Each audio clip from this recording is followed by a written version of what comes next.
Dude. Shut your mouth.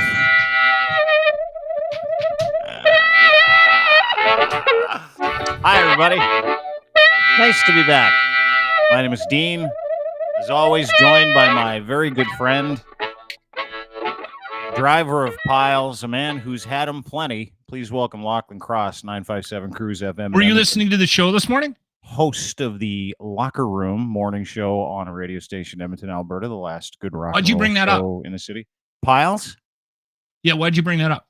Just because... it's really strange that you brought that up. Yeah, I don't know. I love talking about hemorrhoidal things, I guess. Okay, because this morning we were talking about how much I hate traveling.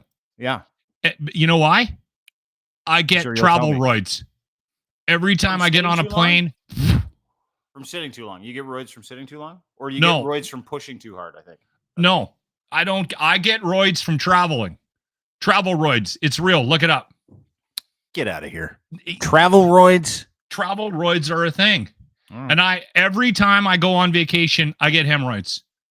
My schedule changes, my eating changes, something goes wrong, and boom, the old knot starts to cause me problems. Yeah, there's no such thing as travel roids or travel hemorrhoids, by the way. Just letting you know. Hemorrhoids with an H. It's a thing. You got to get out of your seat once per hour. There is an increased risk of blood flow in the anus. When you're flying. Yeah. And you can, if you sit for a long period of time, no matter what you're doing, including flying, and you're supposed to get up every hour or so to kind of get that blood flow going because it kind of connects in the fulcrum of that area of your body. I take a bucket of H with me when I travel. Oh, good. And you know what I've started doing now? I don't really care, but I'm sure we'll find out. I pre-lube. Like, if I'm getting on a plane that morning, yeah, we get how it works. Yeah.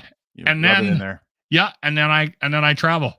Because I'm combating what is the inevitable. You're heading it off at the pass. You're being preventative for travel hemorrhoids. But that's only if you're going to sit for long periods. You know what? I'm not even going to fucking bother. It's traveling. Way to go. It's not sitting. It's traveling and the air pressure on the planes. You have a dainty anus, maybe. Maybe that's your problem. You got one of those, I always thought I had a really strong, robust. I thought you had a robust leather Cheerio. You thought you had a robust sphincter? No, it sounds like you don't. Sounds like you've got a very weak anus. Yeah, like I one also that's have very affected by sitting. Bad lips from all the cold sores. You have all kinds. Just torn to shit. You have all kinds of orifice issues. This is no good. That's mouth and anus. Good. I got issues with all the holes. Bad hearing, bad sight. It's true. You're a fucking walking orifice disaster is what you are. All the holes. I'm so happy to hear you talk about all your holes being troubled because we have a guest today. You and I like to raw nog it with each other during the week. Like, we don't often bring guests in. If we do, it's like, You told me that guests don't want to be on the show because of me. Well, there's that. Yeah. Well, one guest specifically. I mean, I wouldn't put a couple of guests with you because you just run them over and then they'd run over you and then you do what you do, which is you normally go, I'm never going to be on a show with them again. So if you ever have Spenny on, I'm not coming on. I've only done that. The only person I did that with was James. Oh, and Spenny. Yeah. I know. So more than one person. Anyway, you like this person. You know this person. Mm-hmm. She has a podcast called Muse on the Mic. I've known her for 20 years. She's smart as a whip. She's an educator. She's a clinical sexologist. Well, maybe not clinical, but she's a sexologist. She is an entertainer. She's an entrepreneur.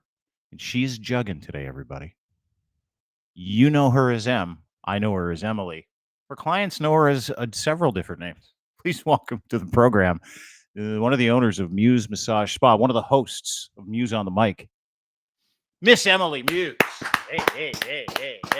Hello, gentlemen. What an intro. Yeah, you like that? I loved it. You are. I got to tell you something. I know you're my friend. We can have greasy conversations from time to time. You're letting it all hang out today with that top. I love it. I think it's like spring outside. It's It's warm here. Yeah, for everybody that can't see this beautiful lady, Emily is the host of Muse on the Mic. Go and download the podcast anywhere you get your fine podcast. YouTube, they've got it. Patreon, they've got a greasy version of Patreon uncensored. I listened to it the other day.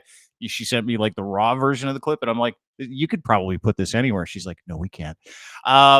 So she's got the Patreon, and it's lovely. She does an incredible job. Just to grease the track a little bit, the podcast is about being an advocate for sex work, the sex work industry. It's an area that you've been in for the better part of 2 decades, right? With Muse Massage Spa, you are the body rub licensed, safe body rub parlor, not just in Toronto, but in the country. Like everyone looks up to you. They look at you and they go, "How do you do what you do? How are you so safe? How do you keep smiling? How do you provide this service?"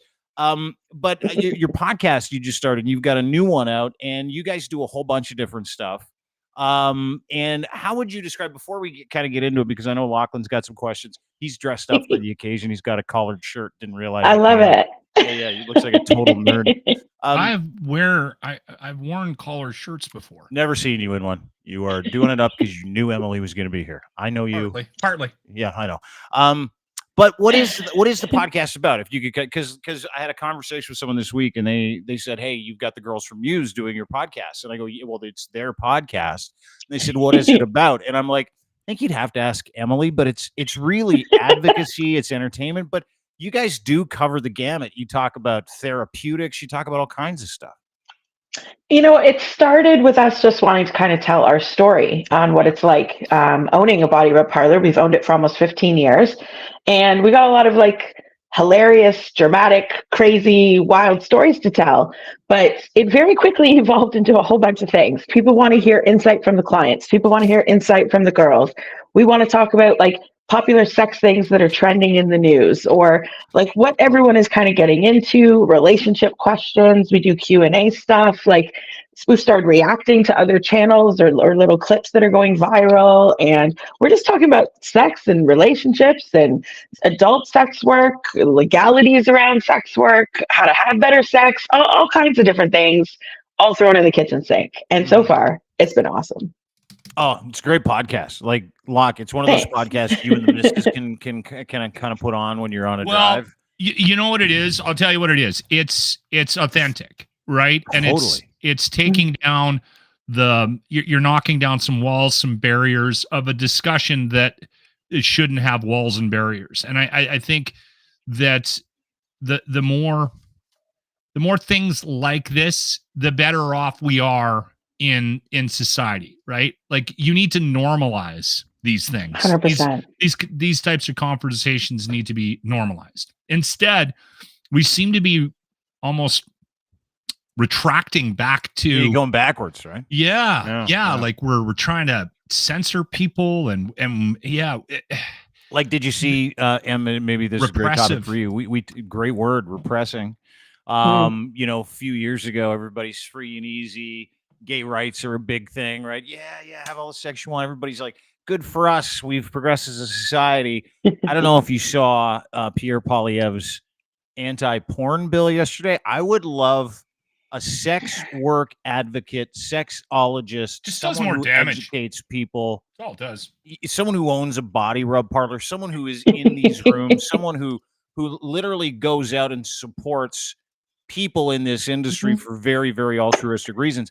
What do you make of what Pierre Poilievre wants to do with a digital ID for people, forcing everybody in this country to give him your driver's license because he wants to prevent 18-year-olds from looking at pornography?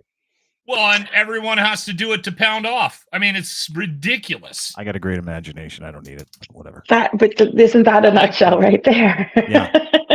My first thing I want to say to him is, you first. You go first and show us your history, and then we'll all follow along, right? Because miss me with that, right? Everything they condemn on the right is something they're guilty of. It's always projection. It's always confession. It's annoyingly so, right? And I've been trying for the past 24 hours not to fight with too many people on Twitter, especially because I use my account to represent the company, and I can't resist. Emily, I have a question for you, and I know you're not into divulging what your clients or anything, but this is a fun little game. What kind of porn do you think PP is into? I'll tell you what I said yesterday. On his browser? What a great game. Let's play what's on Pierre Poilievre's porn browser right now. We did this yesterday, Dean and I think it's Dom stuff. Like he likes high heels on his nuts, kind of stepping on his testes and whips, and licking the floor, and that's what I think he's into. What's his kink? Yeah, what do you think his kink is? I wouldn't be surprised if he's into that's called trampling, actually, when you step on someone's nuts, but anywhere on them. But it's not always a foot fetish thing. Sometimes it's about the feet. Sometimes it's about the submission. So I agree with that. He probably likes being kicked in the balls and things like that. But if I were to lay money, I'd say two things. On his general search list, it's probably things along the lines of ejaculation denial or something called cock and ball torture, CBT. And I think on his secret dark web, what's that thing, VPN browser, is probably something involved with peanut butter and some licking of some sorts. I'm just convinced. Nailed it. He gives me those vibes, even if he hasn't tried it yet again since high school, but like that happened, and I'm positive. I don't. First of all, and I'm going to weigh in with my thoughts. I think you're both onto something. I'm going to back off the food thing, though. I bet you his private thing includes a whole bunch of stuff. Like I bet you he's into, because he projects, as you pointed out. Every projection's a confession. He projects against trans LGBTQ people. I wouldn't doubt if he likes some same-sex business too. Like I wouldn't doubt 100%. if he's got some like. Some twink stuff in there. He's got some bear stuff in there. He's the twink, though. He's got to have the daddy dom and the bears going after him for sure. Is there? Sure. Can you combine that kind of bear porn that he's probably into with dom porn? Like, do you think 100%. He's into like bears dominating him? Do you think if you were to take a swing at his kink, not his porn browser history, what do you think his kink is, according to the things he projects against? I would guess the overall kink is not having power or being powerless. But there's probably a huge, I don't know why I see him with the ejaculation denial, like really closely. I'm talking like I'm a psychic. Like I can see it. I've had a vision. Ejaculation denial, like edging, like people that like when he's almost there. Edging, but to non-completion. Right when just before you get slapped. No, that is so rude. But that's the perfect time to kick someone in the balls. So if you're like, I'm close, oh shit, boom, that ends that. Get the fuck out of my house. An asshole move. What a dick you have to be to do that to another human being. That's why he's a dick. What kind of suffrage do you must you enjoy to go, you know what I'm really into? Ejaculation denial. That's denial. It's a big thing. I didn't think of that one. I didn't think of that. I think that's better than mine. Yeah. If he's really deep into it, he might even walk around with a cage under his pants. if he's in a chastity cage, that's even better because that's complete denial. I don't even know what that is. I know what a chastity belt is. I'll send you some pics after, Dean. Please don't. They put basically you can have a cage for your cock and your balls. Yeah, it could be plastic, it could be rubber, it could be metal. She or he or whatever. Daddy Dom, he holds the key. And so if you get a boner with one of these things, if you get an erection, it can hurt. Yeah. Who the fuck does that to themselves? Lots of people know way too much about this, and I probably shouldn't. And it's a device that is often not used in the bedroom. It's worn out in the world day to day. So you could be having a business meeting with someone and they are just dick and balls cramped up in some metal. Yeah. And the wife at home or the mistress or somebody has the key, and it could be weeks. I am pretty sure I've had a couple bosses with these things on. There it is. Is that what you're talking about? Yeah. There's all different kinds, all different intensities. Some are mild, some are really intense. There's one with the anal insertion piece too. Did you see that down here? Is that this guy right there? Yeah. That looks aggressive. That looks more like a that burden looks than a aggressive. Don't cough, don't sneeze, don't raise your voice. Or sit down. Oh my God. Yeah. Okay. So I'm changing my vote. Tough to do yoga in that. Watching gay porn. It'd be fabulous. I'm gonna go with that. This is PP's kink, the chastity belt, but the female chastity belt. I think an ejaculation denial. It's a vibe. Is that ever fascinating? I didn't even know. Right? Emily, okay, so let's go back. I'm so glad we asked Emily that question. Oh, I love her so much. So let's go back because Lachlan, as he normally does, we start down the road of please explain to me how you feel about Pierre Poilievre's desire to force people to give them their driver's license to prevent anyone under the age of 18 from surfing porn on the web. And then Lachlan went, fuck that. Let's talk about what you think his favorite kink is. Really glad we made that pit stop because I love it. I've never seen some of those pictures before. So thank you. Not chat, but I want to get back to the topic. I've never seen one of those. I swear to God, I have. Never. What kind of lock is it? Gotta spend a day of my life. This is vanilla. What's that thing that goes in the rectum that I've seen before? I mean, I've never seen before. What is that? Okay, so your thoughts on the conservative leader of this country deciding that he's going to force everybody into the into his wormhole of giving you your driver's license. Start wherever you want because he wants to make porn illegal to watch if you're under 18. Okay. It's so ridiculous. Listen, I realize young children should not be viewing pornography. That doesn't matter if it's on the web or when, like back in my day, you'd find your parents' videos, right? You have no business when you're 8 years old watching any of that stuff. I get it. But as with anything that is either an adult activity or adult substance or something that has an age limit on it, it's about teaching your kids when something is age appropriate and healthy consumption, rules and guidelines, safety, all kinds of responsibility around it. It's no different than don't smoke, don't drink, don't gamble, blah, blah, blah. But to blame pornography, which is how the right often speaks of it, is like porn is the bad boogeyman and it's ruining society. It's ruining men. You have to now, they tell even adults now, retain your testosterone and don't jerk off because the pornography is what did it to you. And it's like, how are we blaming a movie? I mean, this is like blaming video games for why there's shootings. Like, it just doesn't make sense. The pornography itself is not the problem. It's people that have no self-control, no discipline, and overconsumption. If something gets to the point that it's interfering in your regular intimate life, you have a problem.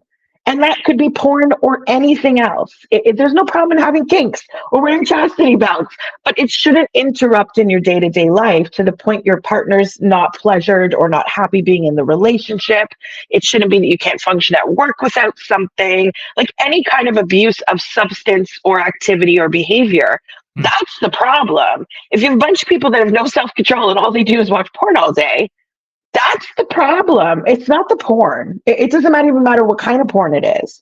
And this is what I've been battling about on Twitter with people. Because I'm like, can we stop blaming the movie?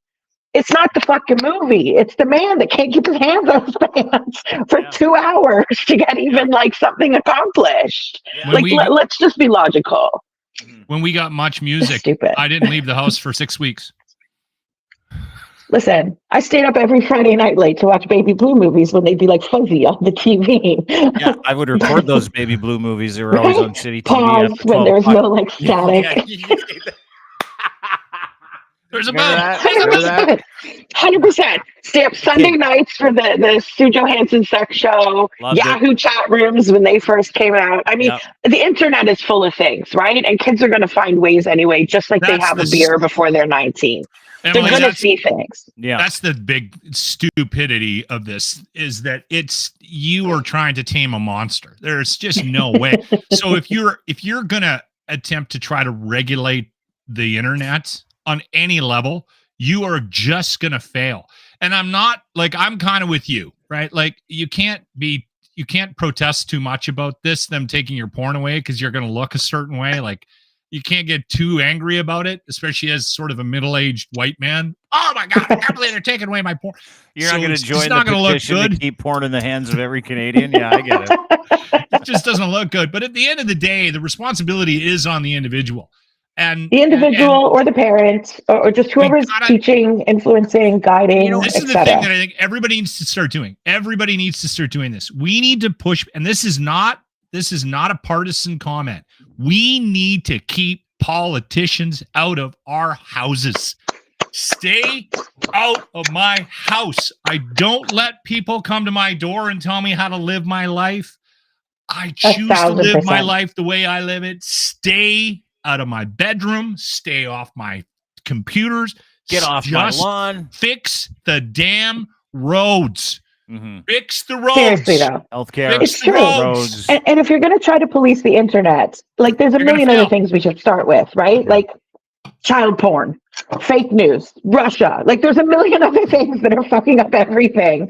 Like, can we not start there? Because like if we're getting court cases where you can't even go into an Apple phone anymore to figure out data history, to find out where a serial killer was, then why the hell do we care about every penis or whoever is consuming all of the porn? Like as if society would suddenly change because there's a little box that says, are you 18? Click.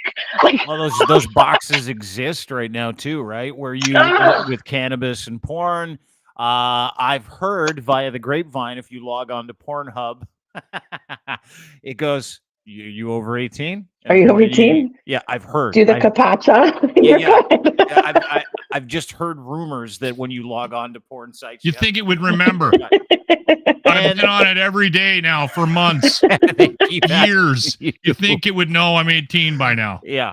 I mean, if it can curate the perfect algorithm, it certainly knows who the fuck you are. It's actually wild. Yeah. If it can do, it works on an algorithm too. From Kuala Lumpur all the way into LA, you can probably figure out how to get someone off the internet. But you can also assume that whoever is on the internet is going to find their way to whatever they want anyway. It's just how the internet works. Like, it doesn't matter. So, like, this is a lost cause, but the lost cause has nothing to do with the actual idea. And the idea that both of these governments have are like, hey, we need to do online harms. And I want your thoughts on that. Online harms, meaning catfishing. You work in a world where you've got a bunch of women on your roster abused. Obviously, you stay as anonymous as you can. You have seen, being in that industry, right? You've seen the nefarious side of that industry. You operate a very high-end body rub parlor. You're an advocate. You're an educator. But do you think there is a need? And I want your thoughts on this, unvarnished thoughts, because what we're talking about here is the futility of trying to force people into a little through a little funnel that's this big, just to make sure that a couple kids aren't going to surf the web for porn when we know they're going to find the porn anyway. But when they're going to find it anyway.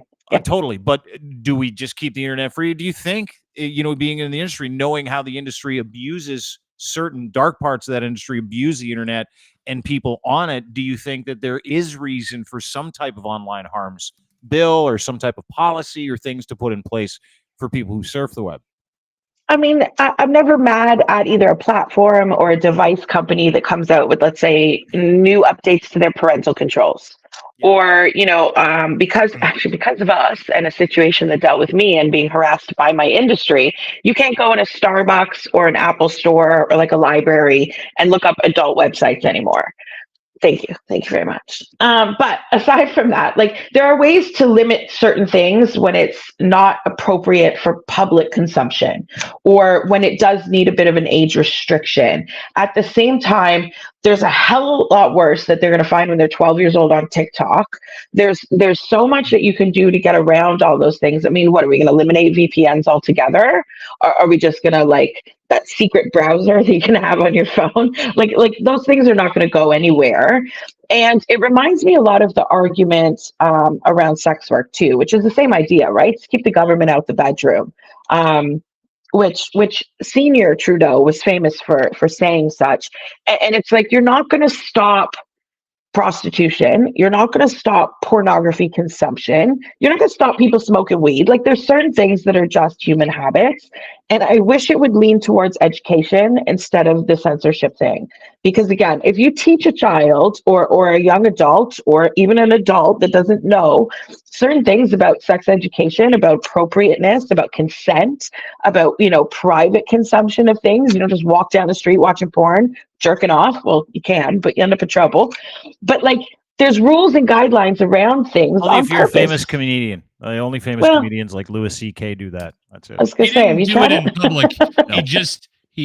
Have you seen his bit where he does the bit about warning everybody about asking people if he can masturbate in front of them? No. Yes. It's so funny. Look it up. It up. It's brilliant. He did it a couple of years ago. There was a period there like 2-3 years ago where I looked at Lachlan on the podcast. You remember this? And I'm like, are we the only two guys who have not masturbated in front of people unannounced? Like, everybody was getting bought for it. Do you remember that? And here's the even funnier thing is women do it all the time. We can masturbate in public and get away with it all the fucking time. How does that work? And Explain. when does it happen and where? Here's a fun fact. I don't drive, but I have many friends that are drivers, and being stuck in traffic on the 401 is prime women masturbation time. Oh, are there a lot of women pleasuring themselves on the 401 being stuck in traffic? A lot. Really? Really? A lot. That takes some skill. I love having you on this podcast. So do I. I love being on the show with you guys. I love teaching you things. No, that's primo. In a sort of a more private but more public moment, it happens a lot when women go for a tan in a tanning bed. I know most of my friends, most girls either have or do regularly when they go for a tan. I know people that like in those pedicure chairs with the massaging thing or the massaging chairs at the mall, like that. What about jet skis? Like they got to situate themselves perfectly on the massage chair to make it happen. So they'll just back it up a little bit. A little maneuver. Just back that thing up. Crank the little speed up a little bit. Like good to go. Yeah, you know what? That's where it's an advantage to be a woman. Like as a guy, if you're pounding off, I need everyone knows. Yeah. You can't hide even under a blanket at the movies. Closed doors. No. We can squeeze our thighs a few times and get right there. It's fabulous. We can't do that. We can't do that. But listen, the government wouldn't control that. No. Just like they wouldn't be like, oh, the women and their thighs. Telling people that it's happening because you never know. They might try. All of a sudden, there'll be an anti masturbation rule on the 401. And now I drive the 401 almost every day. Now I'm just going to be looking for women. Just buy a higher car and look down. You'll be fine. Okay, sorry. Back to acts of public masturbation. Those were discussed. I actually have a question about women masturbating too. No, please. Sure. No, I do. What? Why is that a problem? I have a solution for your travel bum too. Okay. All right. Cool. Okay. No, she was on a heater talking about. And I don't even remember what we're talking about now because you took it sideways again. You did it again. No. Then I'll continue.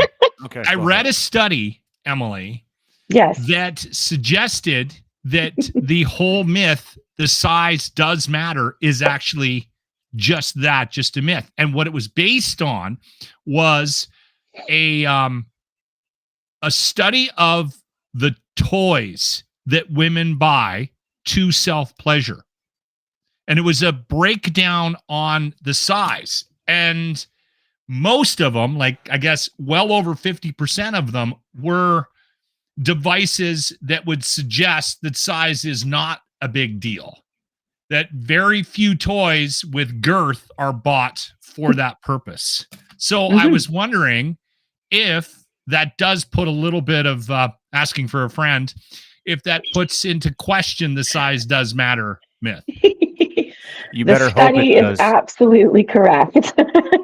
It is, though. It's absolutely correct. Now, if anyone knows anything about anatomy, a vagina can pop out a baby and shrink back to its original size, right? So girth is not the problem. However, like anything, if you were to consistently keep something stretched out, it will stay stretched out for longer. So if women were at home just trying to sit on a pylon all the time, we'd just be walking around gaping everywhere, and that would be a mess. So the purchase of sex toys is generally most of it is external, actually, and the stuff that we do use internal is usually not very girthy. Mostly, not even because we're worried about stretching. That's a man thing that they're worried about. But it's more so because it's really only the first 2 inches of the vulva and the vagina itself that have the sensitivity. I mean, we can feel when you're 8 inches deep, especially if you go hit a cervix, but that's not where the pleasure points really are. So most of our self-pleasure is done externally, or that's why even fingering is nice. I mean, you can only get in so far when you're doing that. So all we want to do when we masturbate is come just like everybody else. External toys are so much easier, or small insertion. I don't know if Lachlan was asking so he could learn something, or if he was asking just to hear you talk about it, to be honest with you. It could be a bit of both. Hey, listen, I had it written down. You told me we were interviewing Emily. I was reading the study the other day about size might not matter, based purely on the fact on what women are purchasing to self-pleasure at home. And I thought it would be an interesting question. I have another one if we want to go. One more point, though, I'll add. Because I will say, if we had to choose, I'm generalizing here. If we had to choose, we would pick girth over length. Girth. Okay, so as opposed to the feeling of fullness is nice. Okay. All right. The feeling having your guts punched is not nice. In summary, here's another question for you. I'm learning all kinds of things that I'm going to use in every other podcast from now on from Emily. Here's another question for you, Emily, because Dean obviously didn't prepare. Throw them at me. Okay.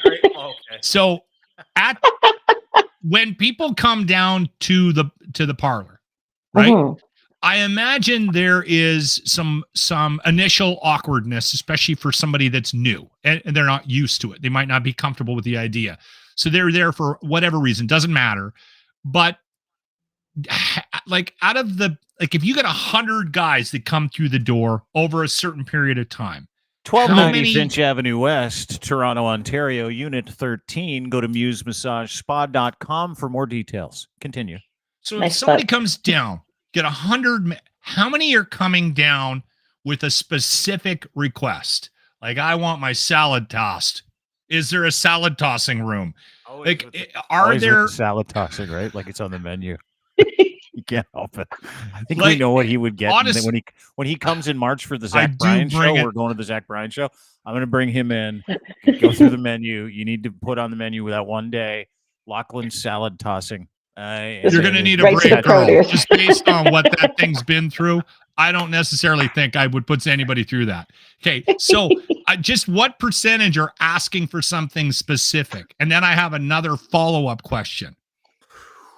Asking out loud or have something in mind? How many come in going, I'm here for a very specific purpose other than just give me a girl, I need to get... PP comes in and goes, I want some, what did you call it? Ejaculation denial. Ejaculation denial. Yes, I'm into some trampling. Yeah. CBT. There you go. I love it. I would. This is tough. It would really depend, but I would say at least 40%. Wow, although that many. Okay. Some are shy to talk about it initially. It might come up in the first few minutes, though, because the girls are really great at making people comfortable. For a newbie, it's a lot easier to call and ask or email and ask questions too if they're nervous about talking to a pretty girl in person about it. Because even our managers are pretty, so it makes them a little uncomfortable or nervous. But I think anything when you're doing something for the first time new, I would be shitting my pants if I was a guy. Like the first time going in a place, I'd be like, what the hell's going to happen? I don't know if I'd be brave enough. Okay, follow-up question. How many guys come down and want the prostate thing? Out of all customers, at least 60%, but it's probably included in another session, I guess, part of the activity. Yeah. Come on. And there's definitely salad tossing or getting your salad tossed. Well, you already have that on your menu. I just assumed you didn't because gotta ask the right person. Ridiculous to me. The right person. Yes, you do. Some people do it. Some people don't. Well, it's like I guess a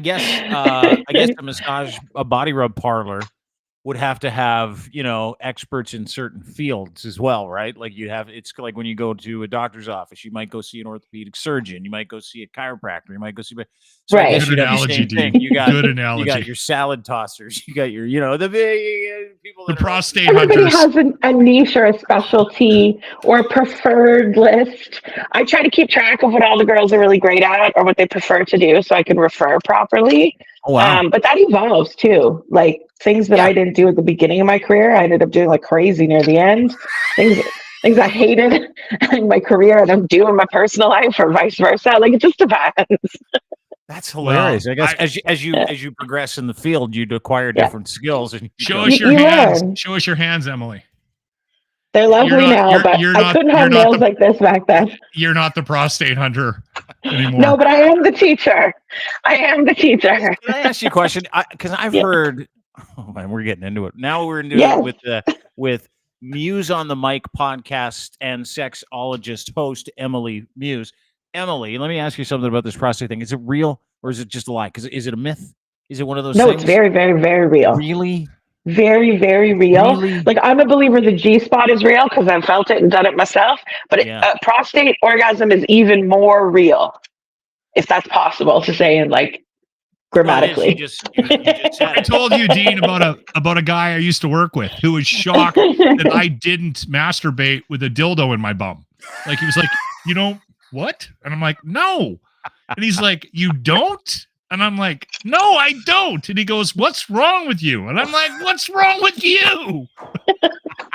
They're those guys that open up their mouth and they bring something to the table that's just ridiculous because they do it so much. I love those guys because they do it so much. They just assume everybody does it. You're like, do you not? What are you talking about? The whole room goes quiet when there are prostate pleasure toys that don't involve insertion that you could start off with just to feel what prostate pleasure feels like. I'm good. Okay, you need to explain that because I thought you had to go in to get there. And technically, there's two ways: either internal or external. What's the external?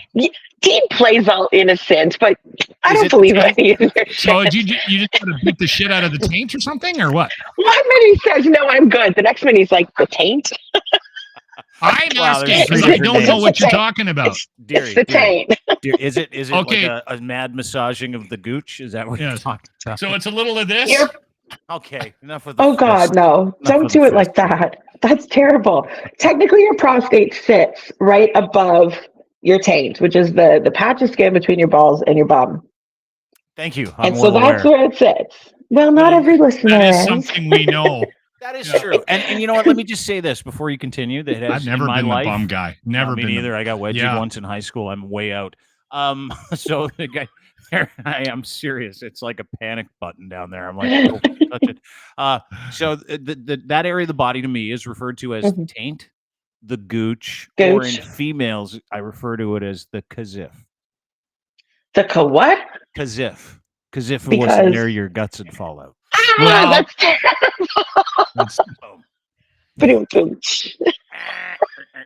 I do find that men, I think I have Let her finish. I don't want to hear from what you found. We're on to I love you so much. You're a great guy, but M's on a heater, and I want to know how to milk the prostate from the outside. Go ahead. There you go. I love this.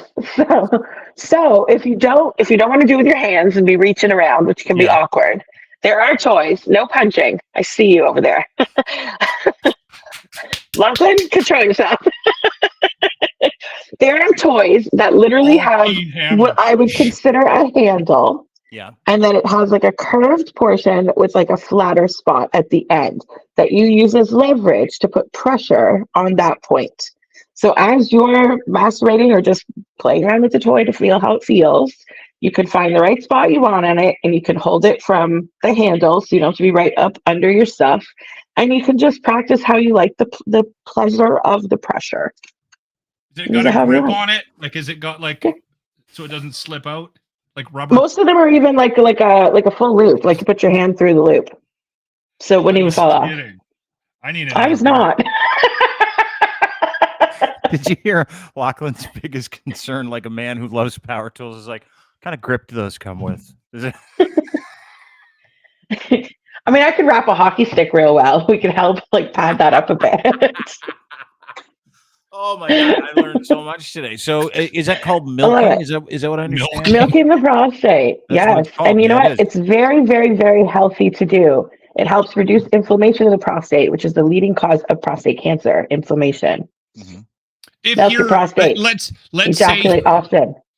So if you are doing that a lot without down there with a weapon or a tool. Yeah, it sounds what you. It's a completely different orgasm too. Like more so you can have a prostate orgasm and have a regular penis orgasm, or you can time the two together. What is it? Absolutely, it's more intense. Yeah. Does a prostate orgasm include? No, not necessarily. That's weird. It doesn't trigger ejaculation because that's a different system of body parts, right? Your prostate is its own gland. Yeah. Whereas your testicles is what produce semen and ejaculate. There you go. Different things. Like you didn't know that. I can't believe you didn't know that, Lachlan. I did not. There's been a lot today. Yeah, there has been really greasy, and I love it. I love it. Okay, so is it possible, because what you described for the prostate milking on the external, not the internal, the internal's way out, external's out, I'm out. I'm just asking for an interested party. who will remain nameless, who goes by the name Lachlan Cross, because I could tell you his interest. Could you use I'm gonna take a hammer. I'm gonna just like ball peen hammer. All right. Could kind you of a concept. Could you use like because it has to have a hook to it? Could you use a shepherd's hook or say a gourd? I would a gourd could probably work. A shepherd's hook, no. You don't want to use anything spiky. However, as funny as it is to picture, a hammer on the flat side actually has the right leverage. Oh, so Lachlan was wrong. There you go. And you could like tilt the flat spot, could push. It'll just be freezing cold and not made of very cushy hygienic stuff. Honey, I found a use for that hammer you bought me in 1990. Coming in the room at night, you're feeling randy. You got your Speedos on. You got maybe some like I don't know, some Christopher Cross on or some Sade. And definitely don't use it at the rodeo because that wouldn't go well either. Terrible. But she walks in, you got some music on, you got some lube and a hammer in your hand, and you're like, baby, tonight is my night. Tonight is all about my night. Light a candle. Call me the handyman. Oh, shit. I learned something today. So good. This is the thing. I love it. We never have these conversations. It's like Googling. You know how many times we sit there and we have a conversation with somebody and we'll go, what do you think about this? And they're like, I don't know. And nobody Googles it. Nobody's like, you just sit there in ignorance all the time. So for the past 20 years, I've heard about prostate milk and I'm like, that's a myth. That's wrong. Today, with the owner of Muse Massage Spa, musemassagespA.com, 1290 Finch Avenue West, Unit 13, Toronto, Ontario, musemassagespA.com. Download their podcast, Muse on the Mic, anywhere you get your fine podcasts, including Patreon. What's your partner's name again? Riley. She's awesome too. She's really good. Yeah. But I learned that it's not a myth after living in prostate milking ignorance for 20 plus years. Welcome to the dark side, sir. It's going to be a full weekend for Dean. Hey. I don't think so. I don't think I'm interested. I don't think I can try. I have. That's sad. Why live your whole life where there's one section of your body that's designed to give you pleasure and never discovering it? Just a long life. You got to do that. Why do you do Listen, I could coerce you with anything. You could. I don't know that anybody on this planet that could go, hey, Dean, I've got a hammer. I got some KY. I got some. Bend over. Let me show you a little something. Yeah. I'd be like, all right, if it's UM, I trust you. I trust you're not going to kill me with that thing. Go ahead. Never. It is. I don't know what it's called. Like, because I'm a pretty open guy. I can have a conversation about just about anything with anybody. Love it. But I don't know if it's a repression thing or what, but I'm very, very specific, and I would even suggest very utilitarian when it comes to my sexual sort of, my position in life. And I just can't see myself changing. Right? Like, why? I don't know why. I can't explain it. Like, I have no desire right now to run down to the bedroom with my ball peen hammer and see if I can milk the old prostate. I just don't. Right? I understand what you're saying. It just, I'm not wired that way. Dean? I think there's a difference too between self-exploration and exploring with a partner. Right. It could be more comfortable either way, depending on the person and their partnership. Sometimes it's easier with a partner to discover new pleasure zones or new pleasure activities. But I think, and like most things, you should evolve. I mean, we try to evolve as in our jobs, as human beings, as adults, as parents, as friends, and just get better. So to limit your sex life, again, is cutting out a whole wedge of the pie that is life and the human experience. You should be curious. You should be at least trying. I believe in trying everything twice. The first time it's really awkward and bumpy. So try something twice because you might enjoy it the second time. And you might realize you don't like it. And therefore that's something you never want to do again. But there's no harm, just like searching for a new porn category or watching something and thinking, oh, I never thought that would make me excited. Now all of a sudden you have a new category to dive into. It should be the same with your partner and with your self-pleasure. You should constantly be growing. And here's the thing that fits with life, does it not? Like we talk, and I'm being serious here. Like we've talked about milking prostates, gourds, hammers, ball peen hammers. We've had some fun with chastity belts today. We've talked about all kinds of greasy stuff, and I love it because it's fun and we're enjoying ourselves and we're learning at the same time. But on a much lighter, kind of serious note, the business of life is to get better at life, different aspects of life. And up until about 6-7 years ago, I thought the business was life to get as many things as you could and then drink yourself to death. Apparently not. That's a bad idea. And I can tell you over the past couple of years is I've applied that get busy at the business of life to the other aspects of my life as well. To what Lachlan's saying, you asked me, you're very utilitarian. Yes, of course, for years, right? You get married, you have kids. You're like, oh, you wake up, the same person's there all the time. You're like, okay, here, great, off to work, have a great day. Not interested. No. At the age of 50, now 51, as of 2 weeks ago, my life is completely different because I've applied that lens to all aspects of my life for some reason, which is what bothers me about this porn bill, bothers me about ignorance when it comes to sex, bothers me when it comes to about education, because these kids are trying to educate themselves. People are always trying to educate themselves. They don't turn into degenerates, to your point, because they try new things or they're exposed to new things. And do I get that porn isn't a traditional way of lovemaking? Yes, I totally get it. But it also can be, and it can be exciting and fun and greasy and dirty and all those other cool things. Somehow we vilified it. Yeah, but in that process, and you must see a lot of people that come to Muse. A lot of men, probably a lot of women. They come there and go, man, it's missionary every night, or once a month, twice a month. I'm on a schedule, and I have this beautiful desire or need to explore myself. Right? Our business wouldn't be in business without that, which is so sad. It's kind of a frustrating part, because I believe you should expand your palate. Like I don't think you should live a life eating chicken fingers or fries forever. I think you should enjoy the fact that we have options. And it's sad to hear those kinds of stories all the time. And it's worse than just once a month or only missionary. There are mass amounts of people in marriages that barely even have anniversary or Valentine's sex, or that only are intimate on vacation, or have gone 6, 10, 8, 12 years without a blowjob. Like, people literally live like this. And then people wonder why one of the two partners or both gets sick of it and start doing things on the sly, whether that's an affair, whether it's seeing a professional sex worker. But there's also a shame factor put to it. Like, if you've tried to tell your partner that you're curious about something or you like something and they've reacted poorly to it, it can make you feel judged and shame. And then it can even affect how you open up to a sex worker when you try to actually discover that side of yourself. And I've seen people so resistant to almost speak up about their needs because they're so used to being shunned or shamed because of it. And it could be something I've heard countless men tell me stories of waking up in the morning boner. And for whatever reason, the wife is livid about that. Like, just to look at it and be like, what is wrong with you? Why can't you control yourself? That's all you ever think about. And it's Boner like, shaming? Excuse me? Like, you should be happy my dick still works, lady. It rose this morning and so did I. I'm grateful to Jesus. Like, I just don't understand why that shame comes in or why that disconnect happens. But it is so common and so consistent. Even something simple, if you wanted to, like, tell your wife you like her feet. I mean, foot fetish to me is the most mild of all fetishes. It's also the most common. And it could be something, again, as simple as you're laying on a couch, everybody's relaxing on a Sunday afternoon, wife puts her feet up on your lap. If you like feet, you're rubbing her feet, you got a boner. She could react, oh, this is nice, or she could react very badly and be like, what the fuck?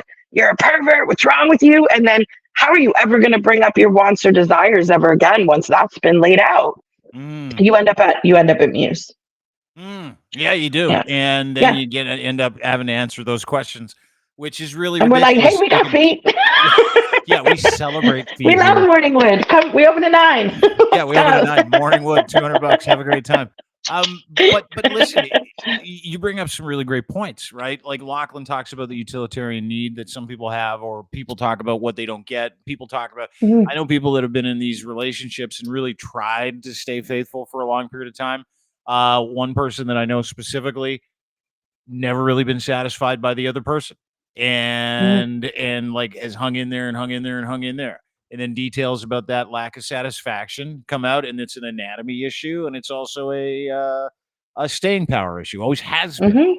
And it's interesting because in the big scheme of things, and by the way, this is a universal kind of issue that a lot of people have. It could be with the man, it could be with the mom, it could, or the husband, it could be the wife, it could be with the boyfriend, the girlfriend over time. Yep. And without that lack of exploration, people start to go and do other things, right? When they get shamed and when they get told what they like or what they don't like is terrible. So they go out and they experience those things because it's a need they have. It's a physical, spiritual, existential, psychological need to explore. That's how we are. We're like Magellans with wieners. That's all we do. Or vaginas. We all have these different kinks, desires, and all these other directions that we like to go with that part of our lives. So I find it unbelievable, though, Em, that's a surprise to the other person who isn't doing their duty or doesn't want to go on that journey with them when they're like, what is this credit card charge for? Oh, that's for Muse Massage Spa because you won't touch me. Or we keep having missionary. Or I've asked to look at your feet. Or I've asked to do this and you make fun of me. You tell me I'm disgusting. All those other things.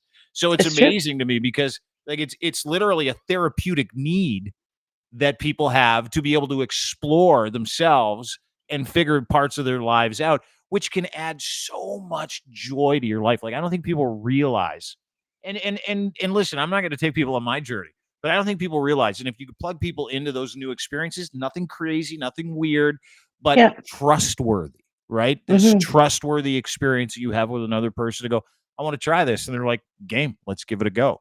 That's like lifeblood of a great sexual relationship. Now I need to know your story. What did you do? Did you get a swing in the bedroom, Dean? No, there's no story. It's just, make sure you hit a trust. Make sure you hit a joist. Trust, dude. No, but that's true. Like, buddy, that's a great point. A friend of mine ordered a sex swing to the house, put it up. Wife comes home. She looks at it. She's like, take that fucking thing down. Are you insane? And she's like, I'd leap right in it. Would you really? See, that's the thing. That's the thing. Just hoist me out there. I'll be good. Never tried one. I don't think I could. It'd be just, it's me like neither. Too much. Yeah, I don't know if the swing's for you, Dean. Maybe.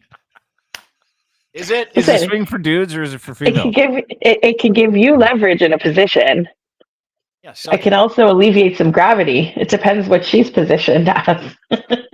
There you go. I thought this. Well, I shouldn't. I don't want to say anything because it'll just show my nativity. Naivete. Nativity is completely Christmas. Yeah. What? That's Christmas. Yeah. Yeah. I want to tell you. Which, by the way, needs to also be added to the guaranteed sex days. Correct. I've been pushing for Christmas and Father's Day. For some reason, Father's Day isn't on the list. Are you Valentine's serious? That Day anniversary. Yeah. Oh yeah.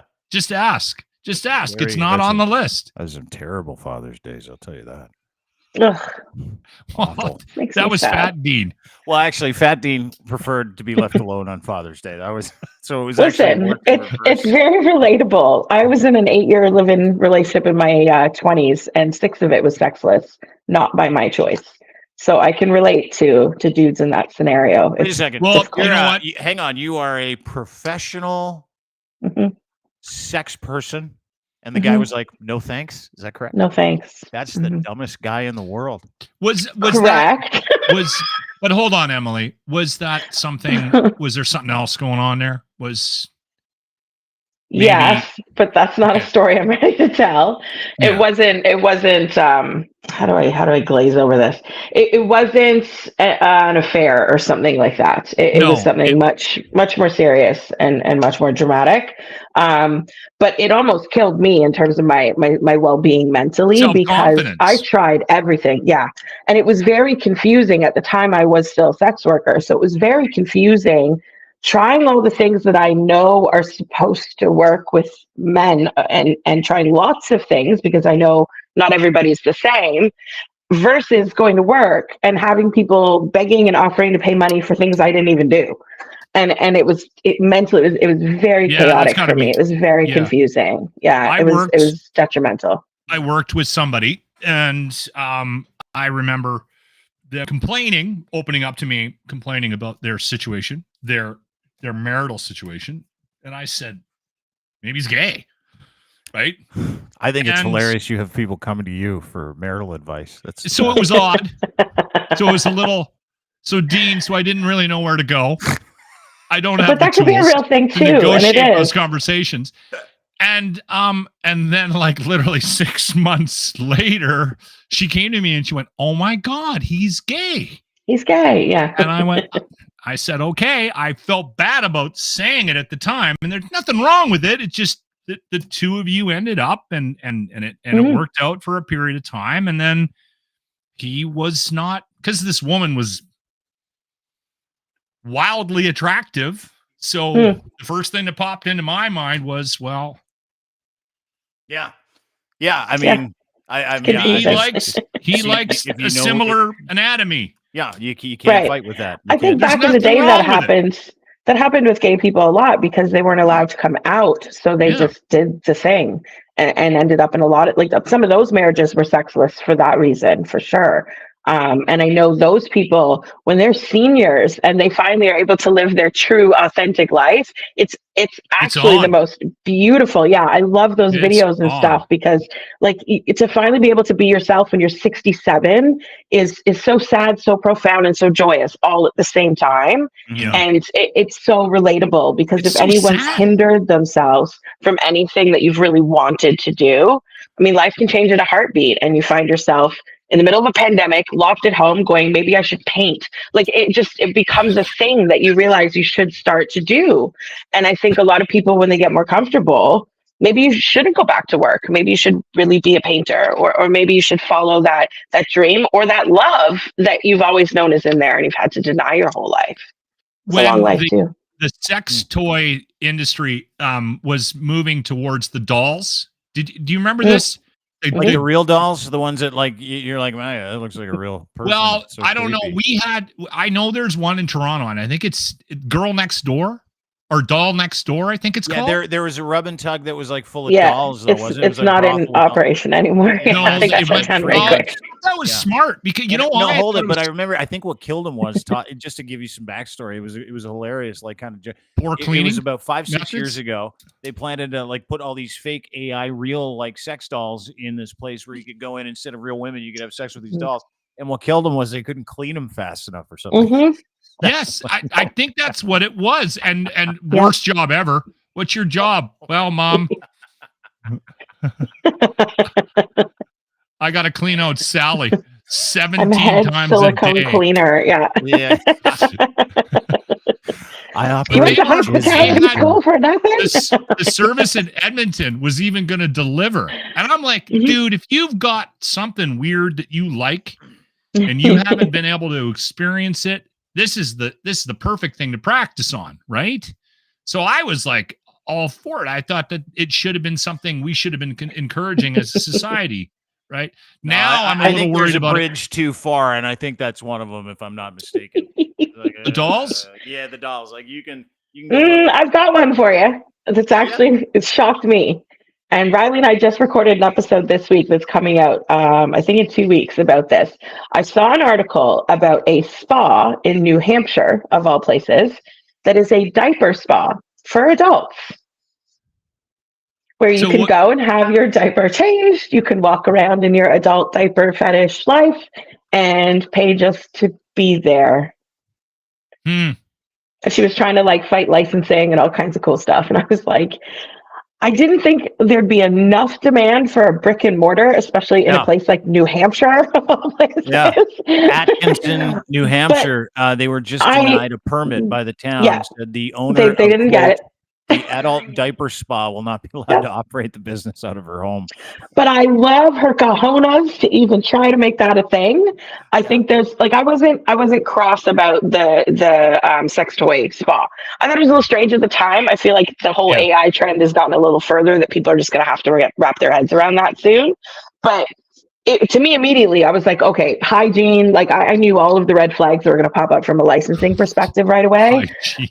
But I definitely, I mean, listen, it's a real thing. Like hygiene is a big deal at our spa too. I mean, it would be at a tanning salon. Anywhere you lay your naked body is just potential for ick. I don't even like public hot tubs because human soup is disgusting.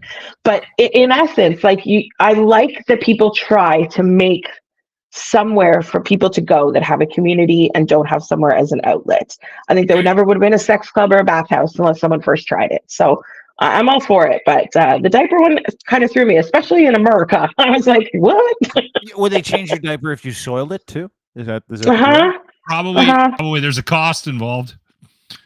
What I couldn't find in any article, though, is if happy endings were included or not.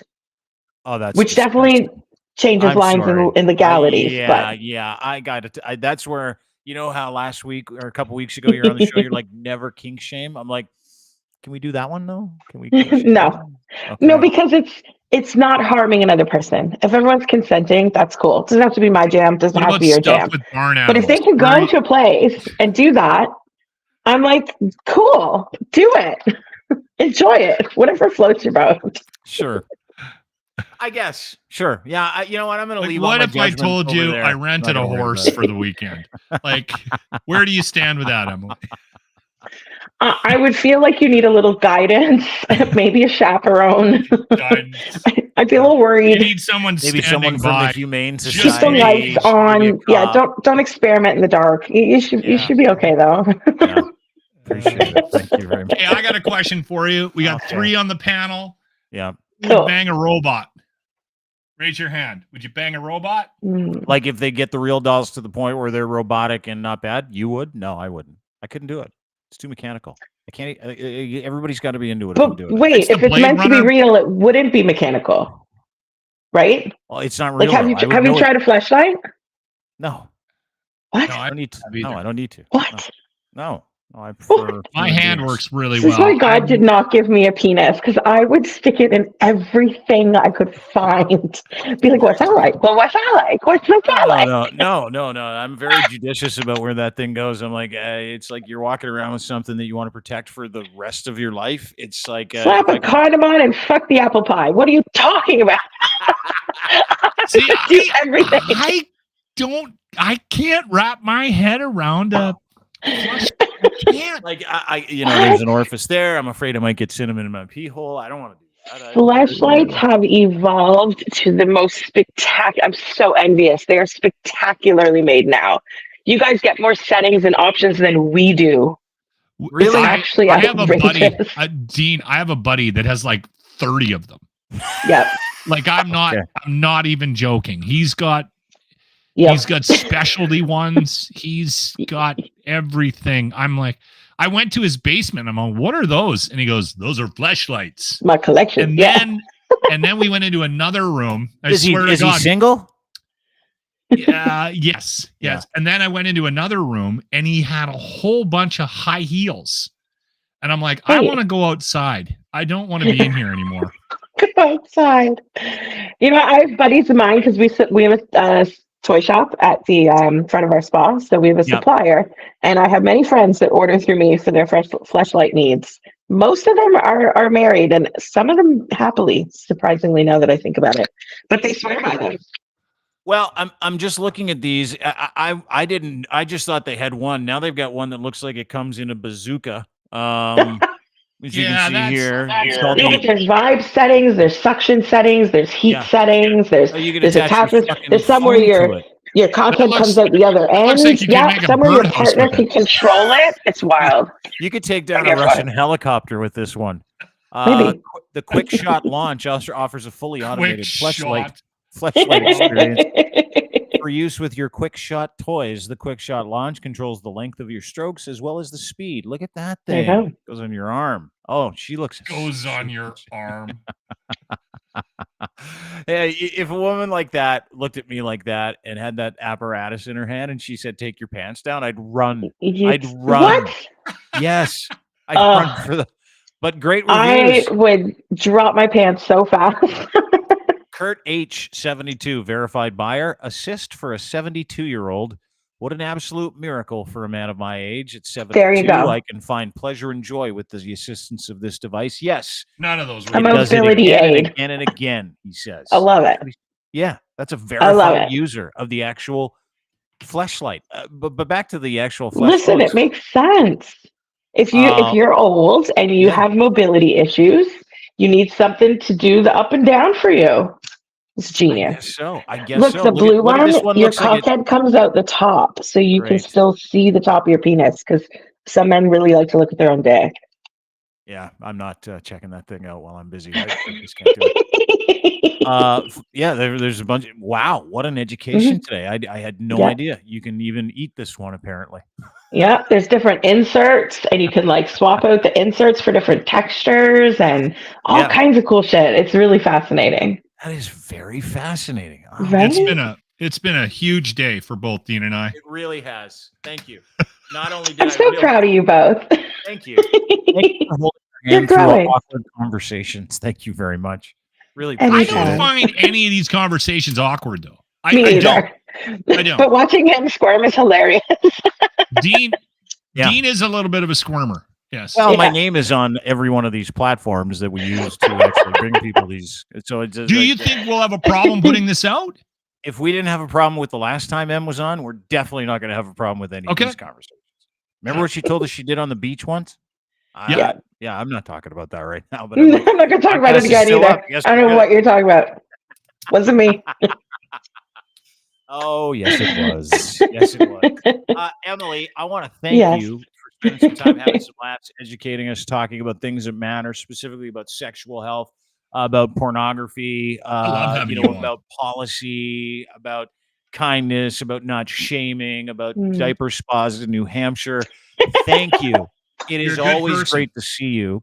It's always a pleasure. Where can people find you to utilize Muse Massage Spa's therapeutic services, specifically if they're in situations that don't provide a safe environment to try trampling? CBT. To try everything, including the vanilla stuff. Yes. You can find us salad tossing. There you go. Listen, email me through the spa website and I will refer you to who you need. MuseMassageSpa.com. MuseMassageSpa.com. Check out your muses. Check out the schedule. Contact Emily or Riley. They will get back to you. Here's the thing. They've got a podcast. Highly recommend you download it because this is what she will give you, her and Riley, recounting stories, talking about everything from mileage to 69ing, by the way. Yes. That episode comes out next week. Yeah, it does. Yeah, it does. The promo for it is excellent. MuseMassageSpa.com. Muse on the mic. That's at Muse on the mic. Anywhere you get Muse on the mic, Google, Apple, Spotify, etc. You've got a Patreon as well. Muse on the mic Patreon, correct? Yes. Uncensored, so you can get the uncensored, real stuff. Extra episodes. Definitely not made for YouTube. Definitely not. But they also have YouTube, so go and subscribe to their YouTube channel, Muse on the mic. Pump that. It's kind of crazy what you talk about on the YouTube channel. It is for now. It is. I've watched you more than a couple of times, and I'm like, okay, yeah, that's that. You guys went deep. You went hard in the paint. Listen, once our subscribers get to a certain point, I know where the censorship's going to cut in. Yeah, that's a good point. We're going to push that limit as far as we can for now. Yeah, girl. That's why. And by the way, one more quick question: does the prostate hunter at Muse keep her nails a little shorter? Yes. Okay. All right. Prostate hunter. Thank you, Emily. My pleasure, boys. Good to see you, love. There you go. See you I love that woman. Emily, MuseMassageSpa.com. She is so fun. She's so real. It's awesome. Why can't everybody be like her? I said that to her today because we do work together. And I'm like, why can't everybody be like you? Why can't everybody work like you? So open, honest, happy, fun. She operates maybe the best body. Well, it's not maybe, it is the most high-end body house in the entire country. So if you come to Toronto, go to Muse Massage Spa. She'll sit and talk to you. She'll hold your hand through it. It's a therapeutic service for a lot of people. MuseMassageSpa.com. Give them a follow. You can download everything there. You can follow them on Twitter. Hard to find that authenticity, right? Yeah. Well, it's just she talks about shit like, the porn thing. Without blinking. She's like, no, here's the deal. It's ridiculous. Here's why. And then she'll roll right into prostate milking and then roll right into fleshlights and chastity belts and then talk about the need for, better protection for sex workers and talking about policy, government policy, that might be one of the smartest people I know. Mm-hmm. And on top of it, she absolutely is fearless when it comes to talking about her business. She normalizes it, right? Like you and I sit here and we butter through a conversation. We're like, oh, that sounds so crazy. right? Because we're part of the world. She's not. She's part of a real world. She's just herself, and she lives how she wants to live. So does Riley. That's why they're as successful as they are. You&I, by the way. You and I can reach a certain point in these discussions, and then we have to make fun of it.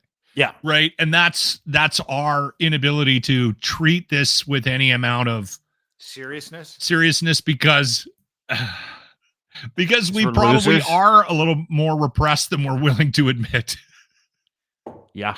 Right. Well, that's I'm comfortable with who I am, and I've never had a problem. And sexually, I think I'm probably ahead of the ahead of the game when it comes to the rest of the world. Right? Like just with my ability to deal with it as a natural act.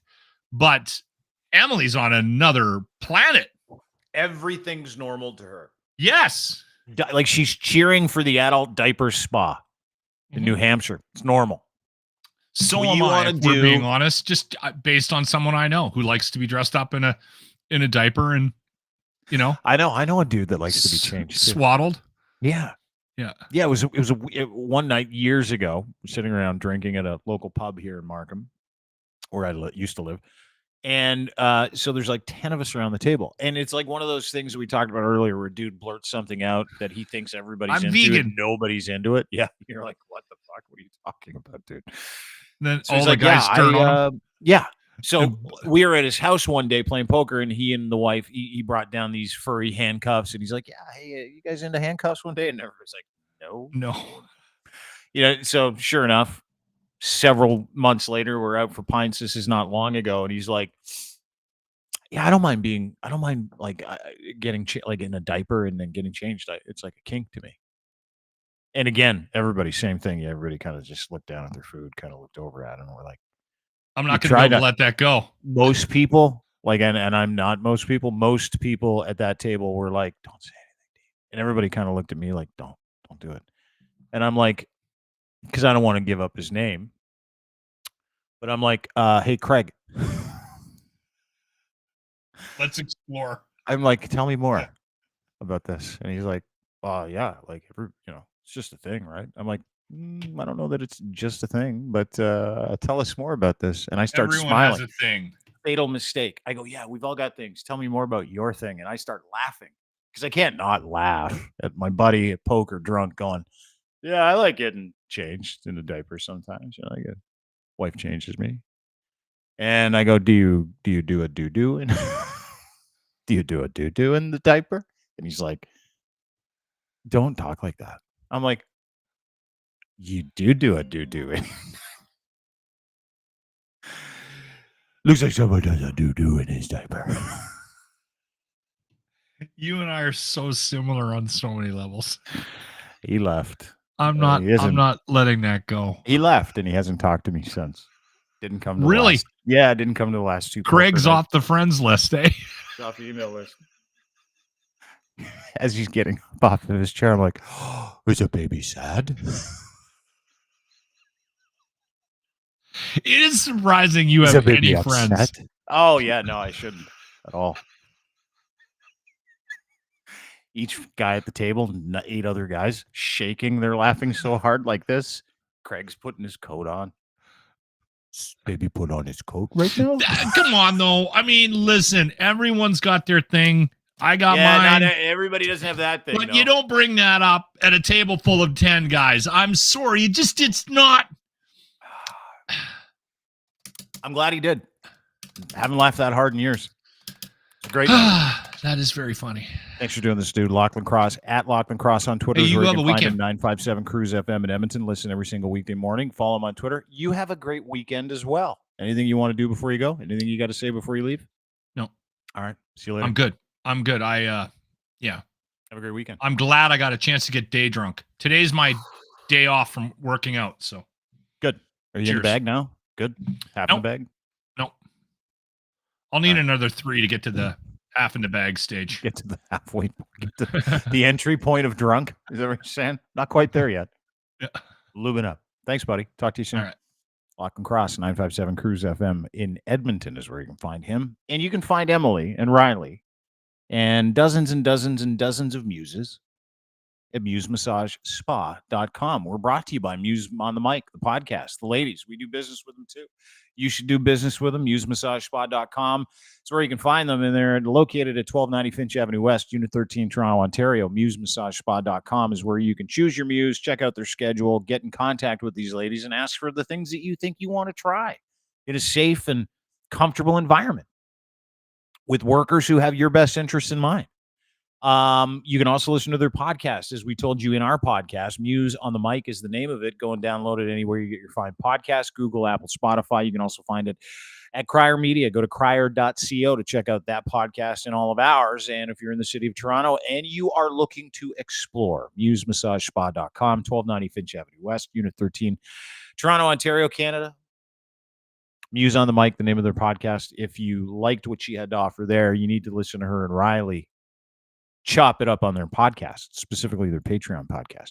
We're also brought to you by our friends at Cantork. They make rugged, hardworking torque wrenches. They've got a podcast too. You can find their podcast, download and subscribe at their new website, cantork.com. Get in touch with them. And not only can you listen to industry experts talk about their industry, you can also listen to Colin Wax about the racing team he's on with Alex Tagliani, Tagliani Racing. Yes, he is a professional racer and part of the Tagliani NASCAR crew. And they have all your solutions under one roof. If you are looking for a bolting solution, they make them. They have them all. There isn't anything they can't do better than everybody else in the torque wrench industry for heavy industry around the world. They're Canada's leading industrial tool experts, giving you the very best in sales, service, rentals, calibration, maintenance, and custom fabrication of industrial torque tools. Unparalleled expertise for the past 20 years. All your solutions under one roof. Doesn't matter if you need something serviced, if you need something made, or if you need something distributed, or if you're looking for a very specific solution, reliability you can trust, manufactured in Canada, proudly Canadian. Not many people can say that. They can. Go to cantork.com for more details. Also brought to you by Muse Massage Spa and Gitch from edsfineimports.com. The best underwear on the planet. Boxer briefs, luxury boxer briefs. Pouch in the front, engineered for any level of performance as well as everyday life. Gitch3 is your promo code. When you go to edsfineimports.com, use that promo code. When you buy 3 or more pairs of the best underwear you will ever buy, these boxer briefs with the pouch in the front, you'll get a free pair when you order 3 or more and another 15% off at checkout when you give them your email address. Check it out today. They got a ton of different colors, 4-packs, singles, all kinds of underwear that you can never get away from. These will be the best underwear you've ever bought. Moisture wicking, barely there fabric, incredibly soft. Run, walk, or sprint through your day with these underwear and get a free pair on me. Gitch3 is your promo code, edsfineimports.com. And of course, brought to you by our partners and friends at factcheck.io. FAKTCHEK.io. Check out factcheck.io today. This is fact-checking software for next-generation users, consumers, and businesses that want to fact-check social media post authenticity and epistemology of what you're reading. It could be a video, it could be a picture, it could be spoken word, it could be a tweet, it could be a Facebook post, it could just be a news story. If it has a URL, factcheck.io will make sure that you know what you're reading is authentic or not. They will give you sources to combat that information. And of course, you can, this is the beautiful part of the people at Fact Check, weaponize that truth back in the face of disinformation. It is a disinformation killer.